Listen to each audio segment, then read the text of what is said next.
Ina mapopokoa la? Misy namona. Misy namona hoana la? Ngazy salata bozina akanjoko. Dia ny andro fotsiny amin'izao la ho vonoin'olona. Ngala tsy mba mahay mihery tena mihitsy. Dia tsy mba niala tsiny tamin'ny laza la? Tsy namaly izy.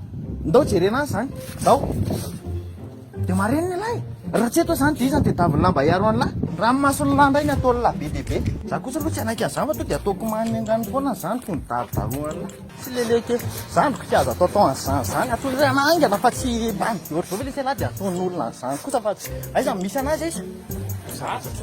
Aiza le izy? Ataontsika amin'ny fona amintsika zany. Anareo tao. Aiza? Mivoaka kely mihitsy aloha aty nareo miresaka fa tsy ahoana zany sy kely no ataonareo ampizalianareo lehibe.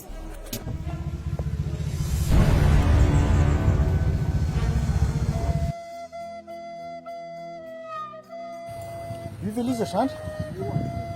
Mba avoaka kely ao zany zoky ray zany, zoky afady.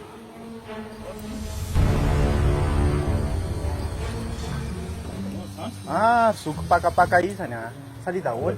Fa hoe nataon'ity zany kely ity inona indray nareo tena tsy azoko mihitsy lesy la fa inona lesy ity zavatra ataony lahy ity e. Nareo lesy tena manaonao foana mihitsy. Efa mba niala tsiny tamin'ireo zoky be reo ve la? Ve la mba maizy la mipetraka amin'ny fiainana fa tsy zaza kely ohatry ny la jere lesy ny kely la dia la mihitsy ny tia milamilady aman'olona. Zaza lailay baraka tia mason'olona ty misy tena hoe tokoranga amin'ny fialatsiny zalahy tena miala tsiny amin'ity zany kely ity fa sendran'izay zaza kely tsy mahay mifona la. Efa miteny an'lahy zay efa mipetraha la tsara. Ary androanga le FitGame matao ohatry ny misy akivorivorina bokon'oza sa amin'ny sabosy Fitiavana 2 Septembre misy. Zay tena ho avy mihitsy amin'io ty zany kely ty ary mba tiako anaraka an'levanareo mihitsy mba zay to dia manohana 100% io FitGame anareo mihitsy mba tia ohatrohatrinareo koa e.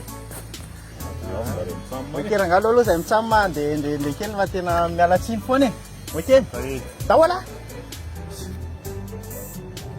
Nenina foana amin'ny toetra anareo tsy mahay miaina io Ery amin'ny stade Ankoay Ankorondrano ery zany isika samy bokon'osatra no famefotoanany 21-22 septembre avy zao FitGame.